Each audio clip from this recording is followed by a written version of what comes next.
દરેક લોકો હંમેશા એવું માનતા હોય છે કે પુરુષ એટલે ખૂબ સ્ટ્રોંગ, ખૂબ કઠોર દિલ, ખૂબ જ એમ કહેવાય કે પથ્થર દિલ હોય છે.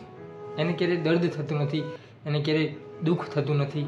અને એમાંય પુરુષની આંખમાં જો કોઈ આંસુ જુએ તો લોકો એને ખોટી ટીકાઓ કરે છે, ખોટા મેણા મારે છે કે અરે તું પુરુષ થઈને રડે છે, પુરુષ થઈને તારી આંખમાં આંસુ છે. સમાજમાં અલગ અલગ લોકો અલગ અલગ રીતે એમને મેણા મારે છે, એમને ટોન્ટ મારે છે. દોસ્તો, આ વાત છે પુરુષની, આ વાત છે પુરુષની વેદનાની. કદાચ કોઈ સ્ત્રી અથવા તો કોઈ નાનું બાળક એ કોઈ પણને જઈને પોતાની વેદના કહી શકશે, પરંતુ પુરુષ એને એની વેદના ઠાલવવા માટે પણ કોઈ એવી જગ્યા નથી. એ કોને જઈને કહે, કોને જઈને વાત કરે કે મારે આ વેદના છે.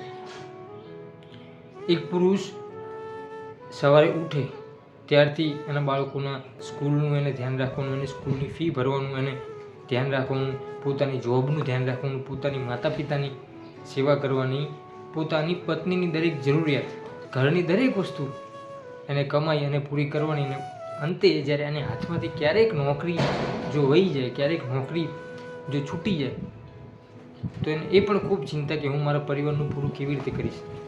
જ્યારે ઘરના અન્ય સદસ્ય, અન્ય સભ્યો હોય એમને એક જ વસ્તુ હોય, હવે નોકરી નથી તો પૈસા ક્યાંથી લાવશું અને આપણે કેવી રીતે મેનેજ કરશું બધું.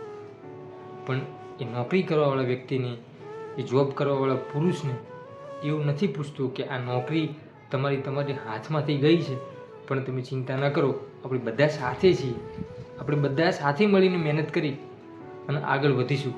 એ પુરુષને કોઈ એવું કહેવાવાળું નથી મળતું, પરંતુ ઘરના સદસ્યો, ઘરના સભ્યોને એવું જ કહેવાવાળા મળે છે કે હવે શું કરશો તમે, હવે જલ્દીથી બીજી નોકરી શોધી લો.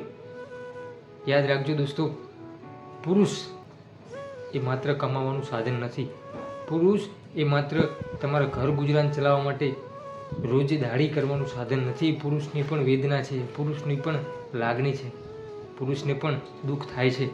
ક્યારેક બે આંસુ એની આંખમાં જુઓ તો એને તમારે પૂછવું જરૂરી છે, એઝ એ પત્ની તરીકે, એઝ એ દીકરી તરીકે, ઘરના સભ્ય તરીકે, કે શા માટે તમારી આંખમાં આંસુ છે.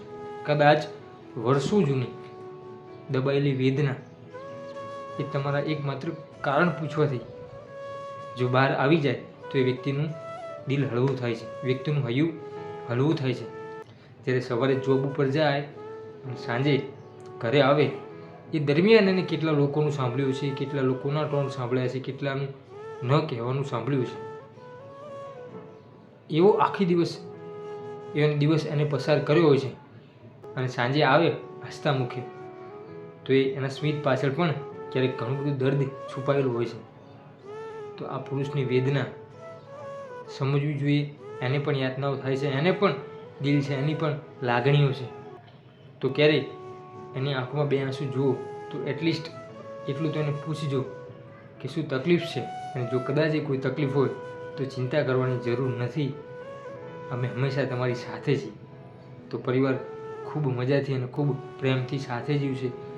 દરેકની વેદના છે, દરેકની વેદનાને સમજો તો જીવન જીવવાની મજા આવશે. દોસ્તો, જો આ વાત સાચી લાગી હોય તો વિડીયોને લાઈક કરજો, ચેનલ પર ન હોય તો ચેનલને સબસ્ક્રાઈબ કરજો. આવા જ બીજા સરસ મજાના વિડીયો જોવા માટે આપણી યુટ્યુબ ચેનલ હું અને મારી વાતોને સબસ્ક્રાઈબ કરજો. ફરીથી મળીશું એક નવા જ વિડીયો સાથે, એક નવા જ અંદાજમાં. ત્યાં સુધી જય માતાજી.